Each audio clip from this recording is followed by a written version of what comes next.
switched on. We gotta move now. So Modern Warfare 3 picks up just hours after Modern Warfare 2. So DC's burning, the war's escalated up to Eastern Seaboard. We pick up with Delta Force that are fighting through the streets of Manhattan, trying to push the Russian army out of America.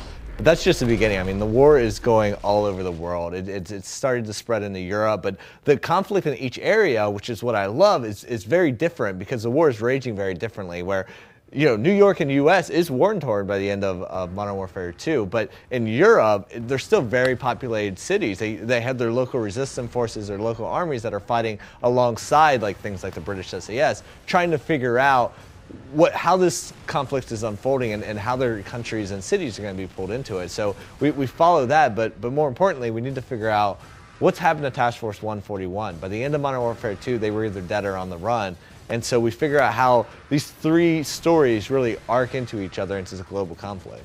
The gameplay, the rules of engagement, everything changes in these different environments when you're dealing with a city like London of fighting through the tube and having these people there who are crossing the crossfire of the way you fight is very different, and that spawns things like gameplay mechanics and things that we've added to the game that are a result of moving from the outskirts into these more dense urban environments. Things like the dual scope system that you'll see when you're fighting through Manhattan that allows you to change your scope on the fly from either a long range or a close range optic based on how the environment's playing out. In Modern Warfare 3, we have our massive multiplayer that we're not diving into detail, but then also in Spec Ops, our survival mode, we're blowing it out in an all new way. I mean, we're bringing in and really blurring the lines between what is a single player experience. We're bringing in big moments, but then more importantly, you're playing it on all the multiplayer maps on the survival mode, the new infinite wave-based mode. We're bringing in kill streaks, progressive ranking, unlocks, you buy new attachments, buy new guns, buy new gear, allow you to change up your gameplay style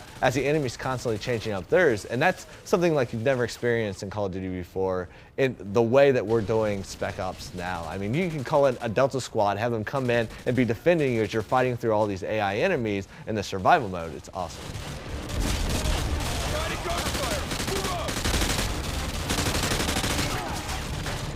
Yeah, well, I mean, this is definitely taking the very classic survival or wave-based mode and putting that Modern Warfare twist on it, and like just adding all that adrenaline, that super fast, smooth gunplay to it, but then also adding in all the things that you love that allow you to constantly be customizing the experience. Because what I love is because you have progressive ranking, you're constantly unlocking new abilities. Hour 1 of playing Spec Ops is completely different than your Hour 10 of playing Spec Ops because you can do more, you can react differently, and then plus you're getting better and constantly getting the later waves because it never ends. Spec Ops is infinite until you die.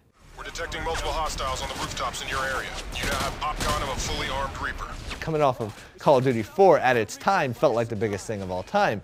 And then Modern Warfare 2 blows it away, and now moving into Modern Warfare 3, it's all about falling back and really relying on those 30 million fans and being connected with them and making sure that we're building off their expectations, but more importantly, also building off that core design philosophy that we have for the vision we want Modern Warfare 3 to be. Because every aspect of the game is different. On multiplayer, you're looking and you're relying on that fan feedback and that fan passion to build up from, and then from a single player standpoint, we're looking at like, okay, this is a payoff to all that investment that fans have been putting in since Call of Duty 4. So let's deliver on that, and then on every other, looking at how we can blur the line between those experiences and give new ways to experience a game and introduce people who are maybe traditionally single player only or traditionally co-op only into other aspects of the game.